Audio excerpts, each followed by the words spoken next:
Innovation is at the heart of economic development, and it's one of the core features of successful companies worldwide.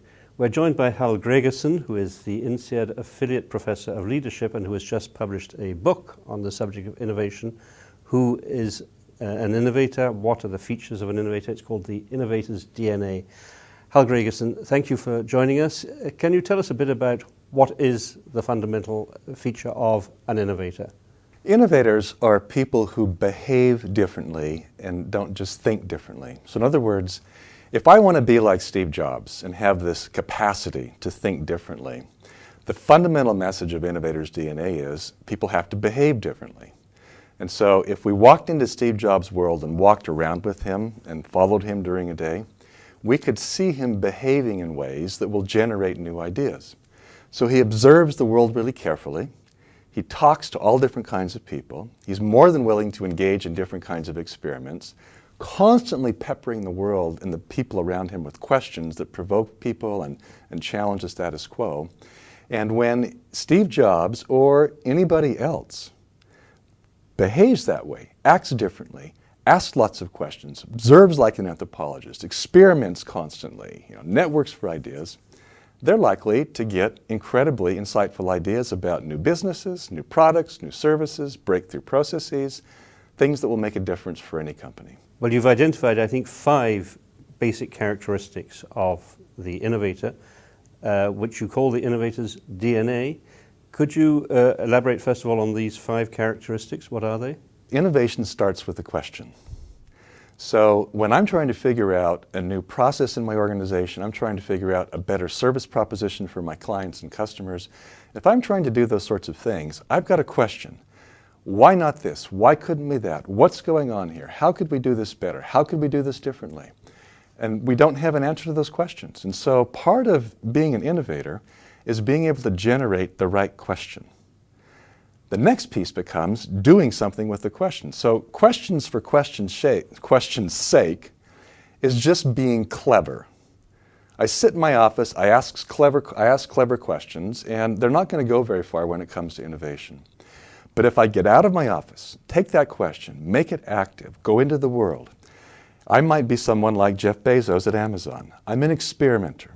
That's just his DNA. That's how he approaches innovation. He's constantly trying to experiment with the world, try new things, try different things, asking questions as he does it, and he gets new ideas. Other people take a question, like Mike Lizardis at Research in Motion, the BlackBerry company, and essentially he idea networks. He talks to different people than who he is to get new ideas, and again in those conversations he's asking them lots of questions. Scott Cook, founder and CEO of Intuit, he essentially is an observer. He watches the world very carefully. He's always asking himself when he goes into a situation, what's surprising, what's unexpected that I didn't see before in this situation? It helps him generate new ideas.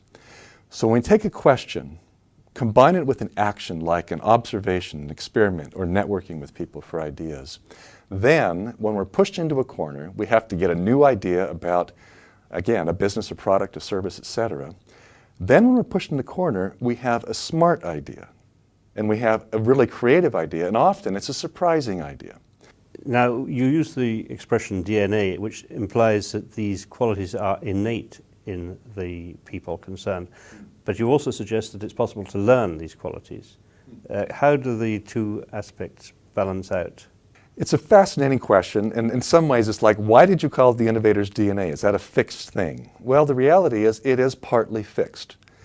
Researchers who've done some really systematic, careful academic studies on this, they've looked at twins who have been separated at birth, grew up to adulthood in different environments, and then tested them around their creativity and innovation skills. And these research studies basically find that about 25 to 30% of our innovation capacity is a genetic component. It's our DNA. But that's 1/3 of the equation. The other 2/3 is the world we live in. And it's fascinating when we interview these famous entrepreneurs to realize that they grew up in worlds where adults paid attention to these innovation skills. Jeff Bezos had grandparents who taught him and reinforced to him that experimentation matters. He lived on a farm with them in the summertime, and when things broke down, they fixed the things that broke down. They learned when you try and experiment, you can figure out a solution. Arik Gadish, who's the chairwoman of Bain Consulting, she grew up in a family where questioning was everything. And it was reinforced to her that she questioned. So they both not only had some genetics around these skills, but they grew up in a world that said, keep them, pay attention to them, use them, do something with them. And then when they became adults, they actually went out and did something with them. And so it's a combination of who we are combined with the world we live in, partly when we're growing up, partly when we become adults. And it doesn't have to be that our family reinforced this. It could be that we simply had a manager who paid attention to our ideas and reinforced and rewarded them through these actions. And so what you have discovered in your research is that companies which foster this kind of approach actually are valued more highly by the stock market. It's interesting because this research project started looking at individual entrepreneurs and innovators. So it was both entrepreneurs plus CEOs who were incredibly innovative. Somebody like A.G. Lafley, who was the CEO for about 10 years at Procter & Gamble. So essentially, we looked initially at who are these people who lead these incredibly innovative companies or started them. And then we realized these companies seem to be incredibly valuable. And so at that point, we collaborated with Credit Suisse, and they have a division in their organization that does some really sophisticated analysis. Here's what we discovered. Investors pay a stock price for a stock based upon two things. One is the cash flows, the money coming in from existing products, services, and markets. So you're Amazon, as an example, and I'll pay you this amount for your stock for the existing products, services, and markets you're in. But guess what? I believe you will do something different in the future. You'll have new markets, you'll have new services, you'll have new products you don't even have today. And because of that, I'll pay you a premium. And so in the case of the #1 innovation premium company in the world, Salesforce.com, it's I'll pay you 100 euros for what you do today, and I'll pay you 75 more euros because I think you'll do something innovative tomorrow you don't do today. So it's a 75% premium on that stock price. And that's essentially what happens in these companies. When we looked at it, we've got a list now that is going to be coming out in Forbes. We're collaborating with Forbes around publishing this list of the most innovative companies in the world. These are organizations that systematically, over at least a 5-year period, have generated this kind of premium that investors bet with their wallets this company is innovative not only now, but in the future. And how do you find these companies? So essentially what we did in working with Holt within Credit Suisse is there's an algorithm that looks at their financials and figures out what proportion of their current cash flows are related to existing products and services and what portion are related to future products, services, and markets that we don't have today, but we could do in the future. And so as you start splitting out the value of a stock price by existing business and expected future business, it creates this premium that people pay because I think you're going to do something different. Does this list include companies like Facebook or Google? Google is on it, Apple is on it. It includes some of those famous companies. So Salesforce.com is at the top. There are other companies that people don't know about. One of the top 5 is Intuitive Surgical. Most have no clue who Intuitive Surgical is, but they make robotic surgery instruments. You've got a surgeon in London who can operate on someone in Mexico City. And it actually makes the surgery more effective because our hands tremble even in the best surgical situations.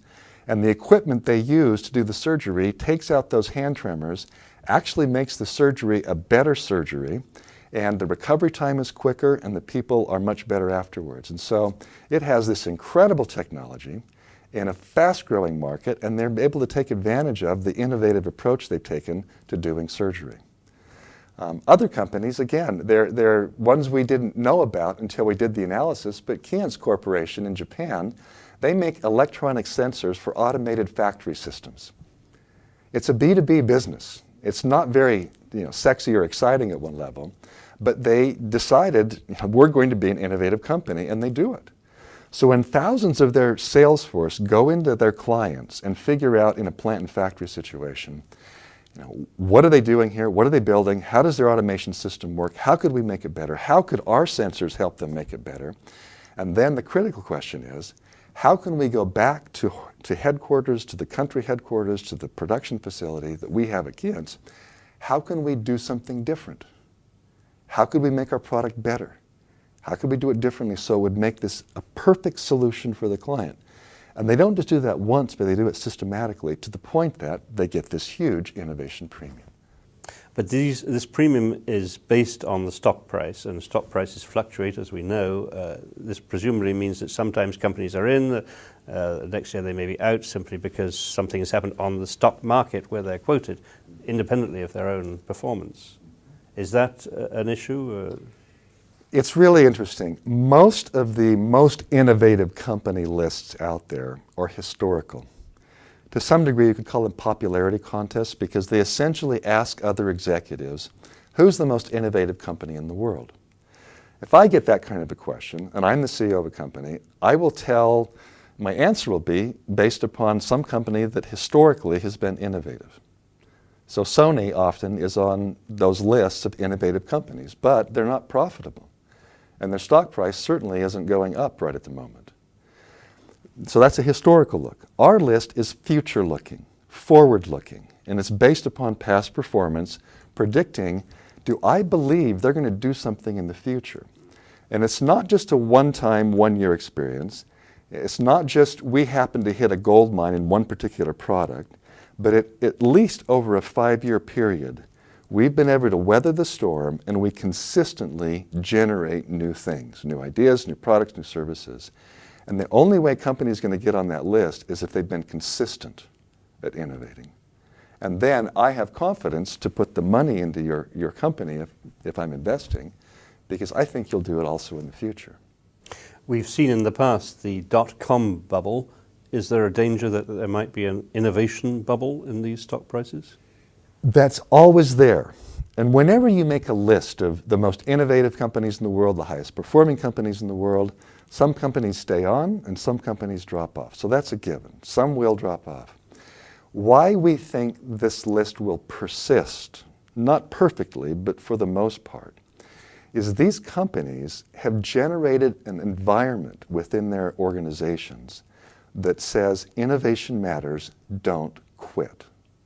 There are 3 elements to this. It's the people in the company, the processes they have, and the philosophies they have. And the people part, it starts at the top. You walk into those senior management teams and these organizations that are incredibly innovative, and they don't delegate innovation to somebody else. R&D is important, consumer insight is important, marketing is important. But as a senior manager or CEO of that company, I don't delegate innovation activity just to them. It's my job. So when these folks go out, they're constantly probing the world. These CEOs are probing the world to get new ideas. They're doing it themselves. The second part is not just my job, but it's everybody's job.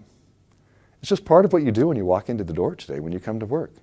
You need to figure out a better way, a more innovative thing, better process, better product, better service. That's a piece of your job. Can you give some examples of actual companies that are doing this? You know, one of the fascinating companies that I had not known about until we did the analysis for this top 50 list is essentially Natura. They make cosmetics and they started in Brazil. Incredibly innovative. Founders running this organization. It's over a $10 billion corporation now. They direct sell cosmetics not only in Brazil and South America but throughout the world.